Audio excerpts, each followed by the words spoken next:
Which of the dinosaurs in Jurassic World Evolution could actually be contained?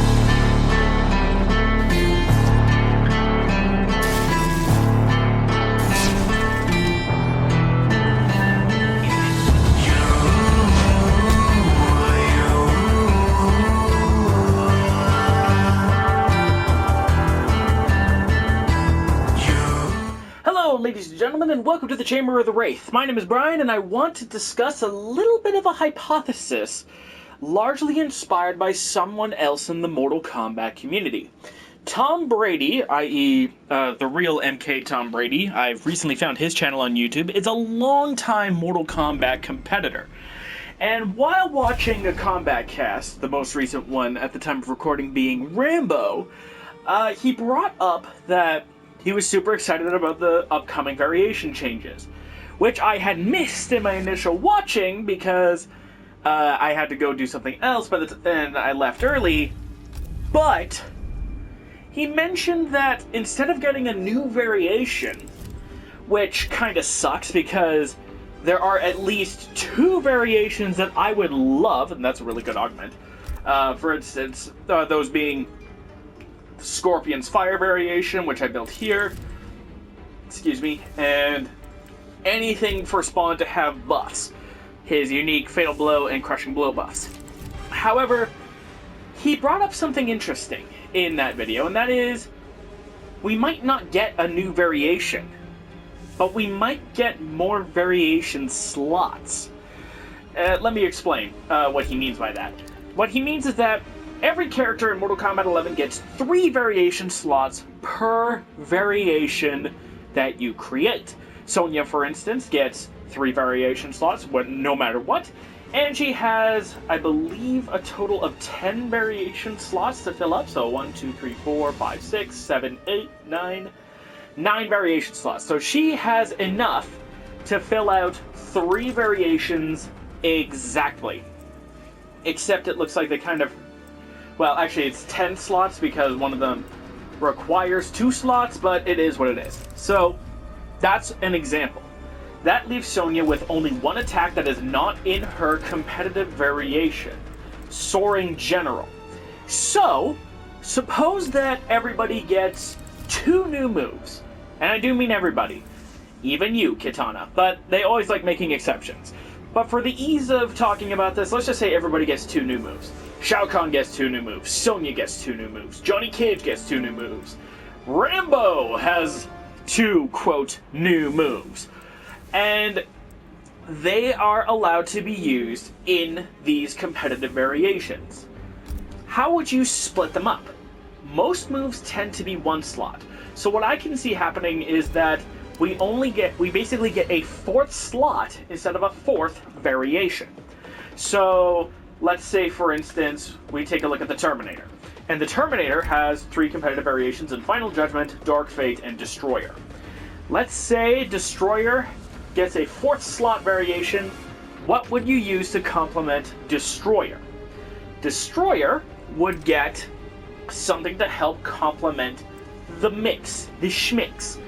And the only attacks that we know of so far that Terminator does not get access to in any capacity is the Arcing Ion Grenade, the Endoskeleton, and Terminate.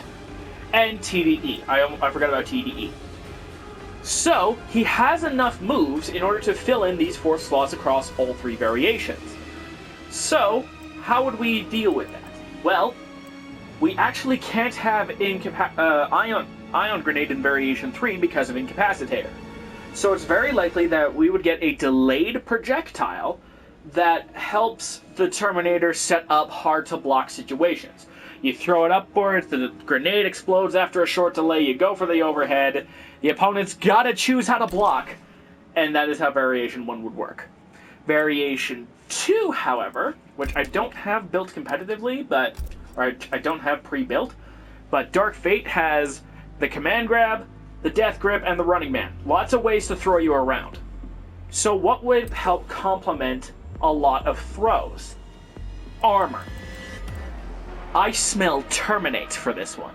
Now, Terminate would make any variation ridiculous. ridiculously broken, because Terminator gets armor on literally everything when this is active. He loses his ability to block, dash, and jump, sure, but armored command grabs sounds terrifying. Unless your character has an armor break. Spawn with his war club, Katana with her square wave, Kung Lao with his dive kick. There are ways to get past Terminate now, and this helps balance out everything so that Dark Fate becomes incredibly strong, but not so strong that it is completely and utterly broken. At least if you're against a character that doesn't have that has an armor break. If you're fighting someone without an armor break, it's still just freaking ridiculous. And finally, we have Variation 3, which is interesting in that it has a 2-slot ability in Rolling Ion Grenade and Incapacitator. That it provides a little bit of zoning in a sense. So you have an invincible projectile, and you have low projectile or mid projectiles that look low in order to help cover range. It's not keep away, it's zoning. So how do you complement that? Well, the only move that we have left is TDE, which is his teleport. Yes, Terminator has a teleport that you probably haven't seen in Combat League, because guess what? It is illegal in Combat League. So this would help Terminator with space control by he has enough zoning to get by, but if he faces up against a Cetrion that is really good with zoning, just teleport away from it and keep her close and just loop her ass until she's dead. That's an example of how one slot can be enough to completely and radically change a variation. But I feel like they might go a little bit overboard. When NetherRealm gets a new idea, they do one of two things. They either underreach and it becomes underwhelming. Take a look at Spawn and the fact that he has all these buffs, but you never see the buffs in competitive, because guess what? They're not in any of his competitive variations. Or they go too far. And let's say they do go a little bit too far. Let's say they give everybody 5 slots to work with. 5 slots in their competitive variation. What does that do?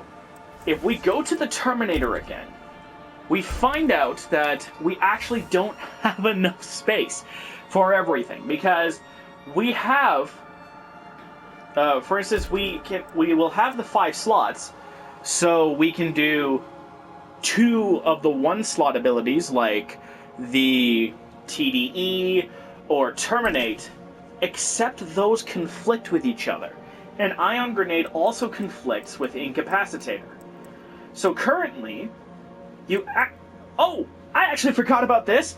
Terraformer is another option too. Terraformer isn't in anything. So, but I don't think Terraformer would add much to any single variation if there's only 1 slot. But Terraformer would work great in Variation 3 as a sort of filler option to keep you on your toes. Because, while it would be good for mix because the smashdown is low, it would help here because it gives Terminator 5 full slots. But we have one other thing to consider.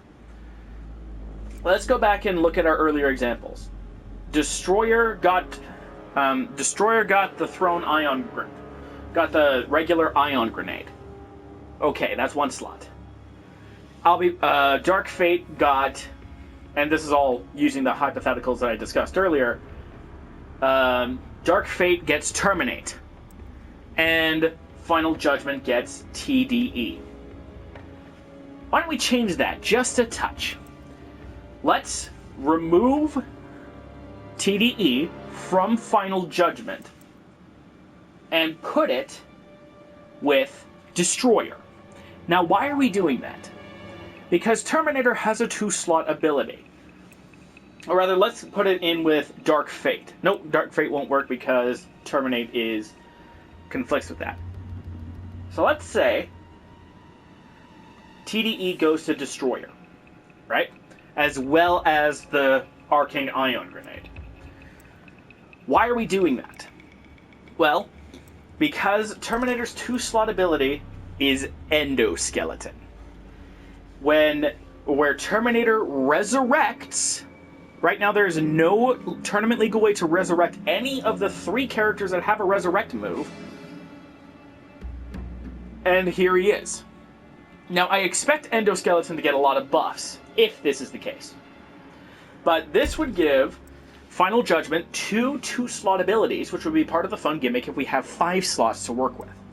Now, Dark Fate has Terminate, but we can also give Dark Fate Terraformer, which allows a overhead low mix, which is pretty nasty in Dark Fate because of all of the command grabs and the fact that he has an air throw. You try to jump, anticipating the alloy hammer, you get walloped with death grip. That kind of thing. So that's an example of how just adding 2 slots on someone like the Terminator can really ratchet things up without having to add anything. Let's go a little bit further and look at a character that needs stuff added to make things interesting. Liu Kang. He does not have enough moves to make more than what he has in tournament variations. Shaolin Stance, Energy Parry, Nunchaku Stance, every single one of these moves is in a variation. There are 9 slots there are 9 moves with 1 slot each. Exactly enough to be in all 3 variations. This is actually why Shaolin vanishes in Dragon's Breath to begin with. They literally ran out of moves. So, because of how all of this works, Energy Parry Drag, all of his competitive variations have all of the special moves already. So if they want to add a slot without adding a new move, across the board, Liu Kang is kind of screwed. Liu Kang would need 3 new 1-slot moves in order to be able to do much of anything. We could have, just as hypothetical examples, an air version of the flying kick, the bicycle punches instead of bicycle kicks, and the light side meditation thingamajig. Just as hypothetical examples for moves that he could get, mostly from an original concept in the air flying kick and some Mortal Kombat X moves that didn't make it, in order to help expand those slots. Hopefully they don't treat the variation expansion like armor breaks, where it was like they wanted the top tiers to have crappy armor breaking moves in order to try and balance them, and it ended up not working that well anyways, because, I mean, Raiden isn't top 5 and he has a really bad armor break. Scarlet is almost bottom of the heap, unfortunately, in many tier lists that I see, and her armor break is okay at best. Then you get a character like Geras, whose Sand Trap armor breaks and is a crushing blow. And then you also have, for some reason, don't ask me why, but for some reason, where did she go? Cassie Cage has an armor break that can special cancel into her fatal blow for obscene damage. What the hell were these people thinking with some of these armor breaks? It was cool with Spawn with the War Club, but sometimes it just boggles. So hopefully they don't drop the ball with this hypothetical slot idea by Tom Brady. Now, I already made a video talking about if we got a 4th variation, so I'm not going to go into it, but I want to talk about a few more examples of characters that do have moves that are already in their slots that can be expanded if they have 4 or 5 slots, and I'll make sure to denote that. And since I brought him up quite a bit, let's start with Spawn. And if we have the 1 slot, 1 variation, let's look at his competitive variations. We have Guns and Fallen Angel, Charging Hellspawn and Lethal Glide, and Chains for Days. So, what does this mean? I think the 1 should, if there is 1 slot given across all of these tournament variations, the 1 should get Invoking the Legion, I believe it's called. It's one of those two buffs. No, Soul Forfeit, that's what it's called. So, what Soul Forfeit does is that for 1 bar, for the entire fight, you get easy crushing blows for 1 round. Right now it's a little bit busted in that sense because it's not exactly a fair trade. What I think should happen is that Soul Forfeit should be activated for that 1 bar still. There's a couple of things that could happen, but here's my favorite idea so far. Soul Forfeit activates. You lose your 1 offensive bar for that round. And let's say, regardless of how it happens, you win. You win the round. If you win with 1 bar sacrificed, when the next round starts, you get that meter back. But you might not be able to activate Soul Forfeit if you used all of Spawn's crushing blows in that round. And I do mean all of them. In the one, he doesn't have any abilities that give him crushing blows. But he still has 1-1 back 2, forward throw, uppercut, 2-4 up 3-2. That's 4, and I believe I'm pretty sure he has at least 1 more that I can think of. But if he doesn't, that's still 4 crushing blows that you have to land in a round in order to completely exempt yourself from activating Soul Forfeit again. But if you lose a crushing blow, like let's say you didn't end up using down 2 in that round as a crushing blow, then you could activate Soul Forfeit again for the same cost and uppercut somebody for that crushing blow, no problem. That I think would be really cool because it helps make Spawn unique. He had a lot of moves designed to break the rules. He had armor breaks 2 months before everybody else did. He could break armor, nobody else could. That was legal. And he has early fatal blow and easy crushing blows, which would make him unique, but they were not tournament legal. So this would be really cool to see. Now, about that easy fatal blow, invoking the Legion. What variation would this best fit if we have just 1 slot? Because if we had 2 slots, you can't actually fit both of the buffs, they conflict with each other. I think it would make the most amount of sense to include it in From Hell, just thematically speaking, because he has guns and you start the fatal blow with a grenade. It just feels right. And then with Hellspawn, Spawn is kind of this zoning command grab type where he's choking people with chains, knocking them back with chains, and he has a stance involving chains. He doesn't have any more moves that have chains, but there is a buff that he can apply that right now nobody else has in competitive variations, but one other character does have. That is Plasm Pool. Now, this conflicts with Blaze of Glory, so it can't be in Variation 1. But it can be in Variation 3 because it doesn't conflict with any of those attacks. Plasm Pool allows Spawn to create a pool of necroplasm that buffs his recovery of his gauges. So, in Variation 3, which is a variation designed for keeping people away, and if they get too close, throwing them, you can set up a situation where you have Plasm Pool, and you can just zone them out, and you have more regenerating gear, but it kind of locks you in place in the sense of you want to be in there to keep your buffed regen, and you're potentially opening up yourself up to punish if you set a Plasm Pool. It's one of those give and take situations. So that would be what I would do. And as it stands, I don't think there's anything else that Spawn has that we have not seen. It's just those 3 buffs. Another example that would be really nice to see is Nightwolf. But Nightwolf would especially benefit if we got 2 slots to work with. See, if we go to his first competitive variation, Matoka Warrior, we have a Beast buff. We have Spirit of Kiba. This is the only Beast buff in a tournament variation that he has. So why does he have 4 of them?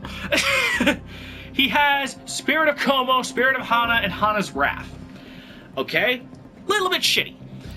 So we can do Spirit of Como in here if we have, in that variation, if we have just the 1. If we just get the 1 slot. But we could also have Spirit of Hana if we're allowed 2, and I would think that would be something that we can do. The only trouble is that you have to choose between Spirit of Hana and Hana's Wrath, and we'll save Hana's Wrath for later, because I can think of a better variation where this would fit. And in case you're wondering what these two do, Spirit of Como reduces damage by 15 to 25%, I believe, depending on how much meter you have, and Spirit of Hana buffs how far you go with Rhino Charge. I think it doubles its range, and adds 10 frames of invincibility to Spirit Tracks. So it buffs your advancing attacks. I wish they made that a little more clear, but hey, here we go. Now for his command grab variation. This is all about getting in and doing grabs and fairly big damage for simple attacks. Like, he's got the most damaging string in the game by itself. Back 3-4 grab does almost 20% on its own. So what can we do to complement getting in? Well, there isn't too much we can do, unless you are willing to give him Spirit Tracks without Ancestral Hunter. Now this gimmick right here is in Variation 3, so I don't think it's that likely. But imagine, if you will, if you just had Spirit Tracks. You have the Amplify for the raw damage on its own, but it knocks the opponent back. But the launching properties in Shaman would make using Spirit Tracks fairly unique. Alternately, you can have Moonfall, which conflicts with Rising Tomahawk and Lunar Orbit, but this is actually really good for Nightwolf because it allows him to set up a pseudo Taquita trap that brings the opponent towards him if it makes contact. So you set it down, you do a string, you see it hit confirms, you call back the Tomahawk, they're within range of your command grab. So theming wise, Moonfall seems more likely. And this is where I think, and right now we don't really have much else. We have either Spirit Tracks on its own, or we have Hana's Wrath. Now what Hana's Wrath does is, it's a projectile. Now normally this wouldn't make a whole lot of sense, he already has the arrow. Why would we be giving his command grab variation another projectile?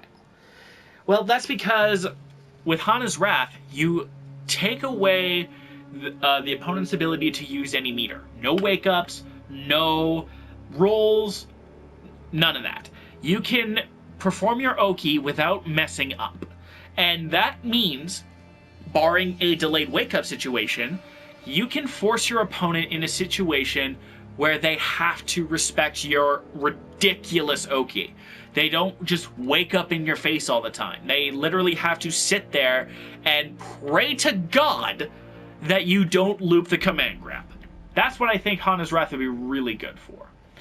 And finally, we have to talk about Shaman, because right now there's only one move left, but I think would work out extremely well for this variation, considering it's kind of the zony counter keep away variation. Ancestral Light. This attack is a tracking projectile. It's kind of slow, but it is a tracking projectile that knocks back big time on block and on hit, complementing Lightning Arrow marvelously. So, considering it's 2 slots right now, I wouldn't mind if it was actually made an unblockable on Amplify, because of how freaking slow it is, but it doesn't have to be. It's really good on its own.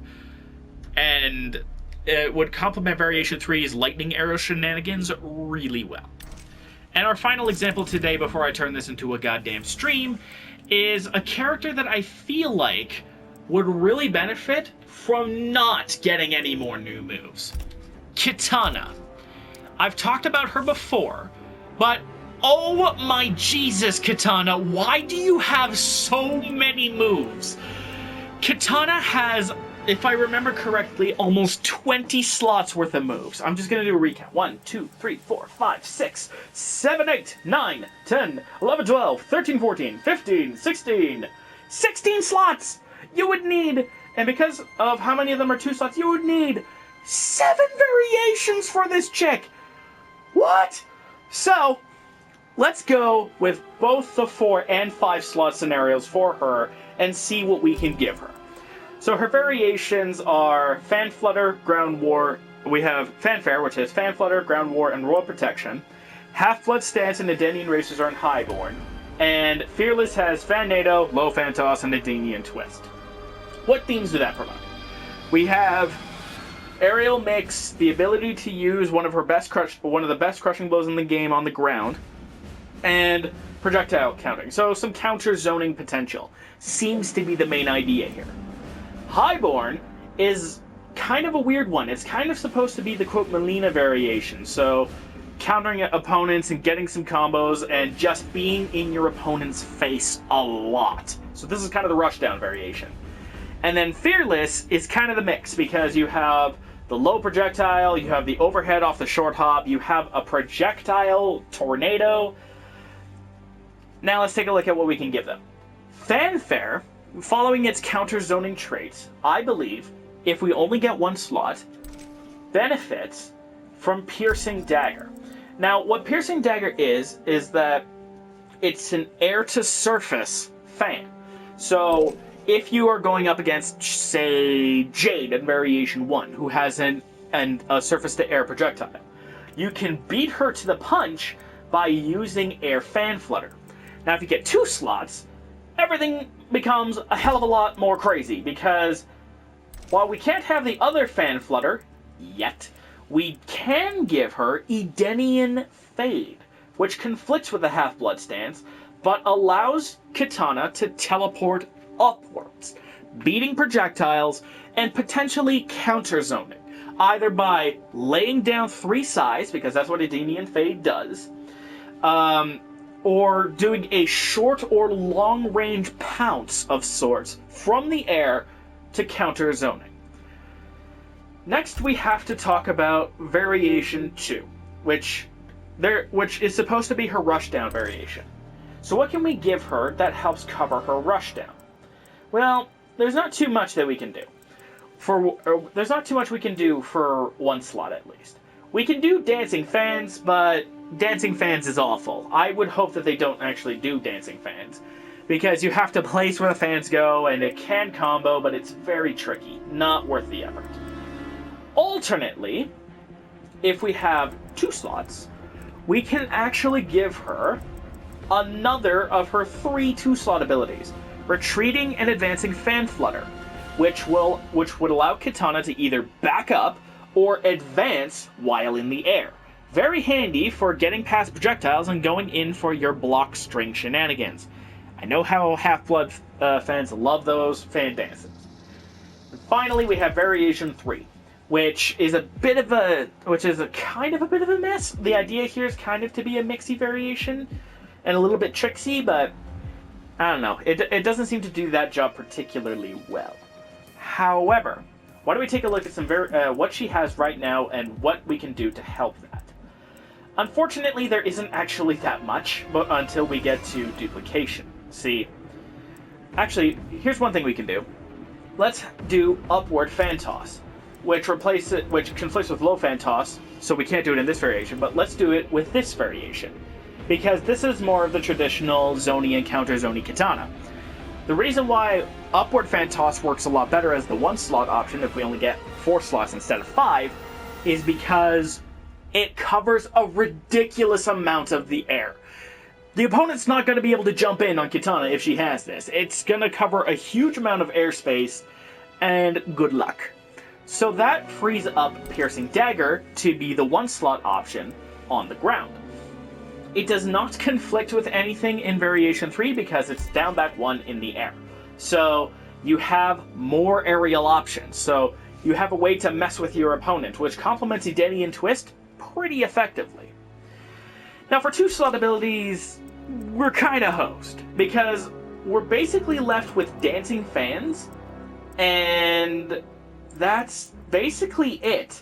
We're stuck with Dancing Fans, which is awful, absolutely terrible, but the thing is that Dancing Fans can fit in here because Low Fan Toss exists. If you want a traditional projectile, there you go. You want to mess with your opponent a little bit? Dancing Fans can help. But it's just that Dancing Fans is awful, but with Low Fan Toss, it isn't useless entirely. it can kind of help with the zoning, so I'm gonna say that would be a good way to go. But there is one other thing that we can do that I personally think would be super cool. Ground War. Ground War is already in Variation 1. I know that. But here's the thing. Ground War also works with Edenian Twist. So, Katana has a leaping overhead from the ground option. Instead of just low fan, amplify the low fan, hope for the best, you can do Ground War and have the Edenian Twist on the ground too. So that combined with Dancing Fans would make Variation 3 really crazy. Because you gotta think, what do you have to deal with? Half-screen tornadoes, a low projectile, a big arcing fan projectile that hopefully that hits on impact and you have to predict carefully, otherwise you could get clapped with it. And if it's amplified, it can kind of launch. You have to deal with advancing overheads from the ground and in the air. This makes this variation have so many things that you have to be ready for anything and you might mess up. Highborn's options help complement the rushdown a lot, and Fanfare helps deal with zoning and counter-zoning by saying, hey, you can't jump. You're not allowed to jump if you have the one variation, or you want to zone me? Lol, I'll just teleport and pounce on your ass. That kind of thing. That was our final example, but if you guys want to hear some more possibilities, because trust me, I do have quite a few that we can talk about. For slots, not fourth variations, feel free to let me know. I will make sure to link Tom Brady's channel in the description because that's where I got the idea from. Don't forget to be awesome, my friends, and I'll see you guys on the other side.